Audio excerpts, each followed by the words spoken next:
کیا چینی یا مرچوں سے نظر اتارنا جائز ہے؟ بنت عارف واہ کینٹ سے۔ فضول ترین کام ہے اور اللہ پہ توکل کے خلاف بہرحال ہے، کیونکہ اس کا کوئی نہ قرآن و سنت سے ثبوت ملتا ہے اور کوئی دلیل نہیں ہے اس کے۔ دیکھیں دلائل یا تو قرآن و سنت سے ہوتے ہیں یا عقل سے ہوتے ہیں، نہ عقلی کوئی دلیل ہے نہ قرآن و سنت کی کوئی دلیل ہے۔ تو بعض لوگ کہتے ہیں کہ یہ تجربے سے ثابت ہے کہ بچہ رو رہا ہوتا ہے، مرچیں جلاتے ہیں تو بچہ چپ ہو جاتا ہے، اس کا مطلب نظر لگی تھی اور ٹھیک ہو گیا۔ تو خوب سمجھ لیں، عبداللہ بن مسعود رضی اللہ تعالیٰ عنہ سے ایک روایت ہے جس کا مفہوم یہ ہے کہ شیطان کیا کرتا ہے کہ بچوں کو نا چٹکی مارتا ہے، رلاتا ہے،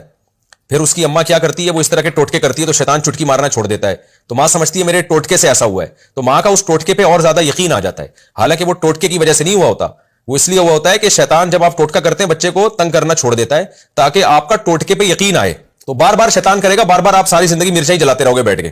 تو اس کا حل یہ کہ بچہ رو رہا ہے تو یہ ٹوٹکے نہ کریں، آپ یہ حرکتیں اوٹ پٹانگ نہ کریں۔ مرچوں کا بچے کے رونے سے، انگریزوں کے بچے بھی تو روتے ہیں نا، وہ کیا جلاتے ہیں؟ عربوں سعودی عرب میں بھی تو بچے روتے ہیں، وہ کیا جلاتے ہیں؟ تو یہ انڈیا پاکستان میں ہی کیوں مرچوں کو برباد کر رہے ہیں آپ؟ تو یہ فضول حرکت ہے، چھوڑ دیں اس کو۔ میرے اللہ کا شکر ہے، اللہ کی دین ہے، میں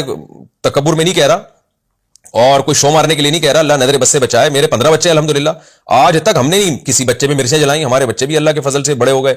تو کچھ چھوٹے ہیں، کچھ بیچ میں ہیں، کوئی بڑے ہونے کی کوشش میں لگے ہوئے ہیں، تو ہر طرح کے بچے الحمدللہ ہیں۔ تو ہم تو نہیں یہ حرکتیں فضول قسم کی، نام نے کبھی پی لیے کہ جھڑوایا، نہ کبھی جوتے دلوایا ان کے گردن میں، یہ اللہ نے ہمیں ان فضول چیزوں سے محفوظ رکھا ہوا ہے۔ کوئی بچہ بیمار ہو جائے اللہ سے دعا مانگتے ہیں، ڈاکٹر سے علاج کراتے ہیں، ڈاکٹر سے یا کبھی ہومیوپیتھی، کبھی حکیم، کبھی ایلوپیتھک ڈاکٹر، یہی چل رہا ہے اور اللہ کا فضل ہے جی۔ تو اس لیے جو ان ٹوٹکوں میں پڑے گا برباد ہو جائے گا، اور ہم نے دیکھا ہے ہمارے جو ریلیٹو ٹوٹکوں میں لگے ہوئے ہیں وہ ٹوٹکے ہی ساری زندگی کرتے رہتے ہیں۔ آج فلانے کی مرچیں جل رہی ہیں تو کل سلبٹے گھوم رہے ہیں، پرسوں فلانا عامل آیا ہوا ان کے گھر میں سونگ کے جا رہا ہے، پتہ نہیں گند کر کے جا رہا ہے وہ عامل ان کے گھروں میں، اور آج فلانے نے کہہ دیا ان کے گھر میں یہ ہوا ہوا ہے، آج فلانے نے کہہ دیا، ساری زندگی عذابوں میں ہی گزرتی ہے ان کی۔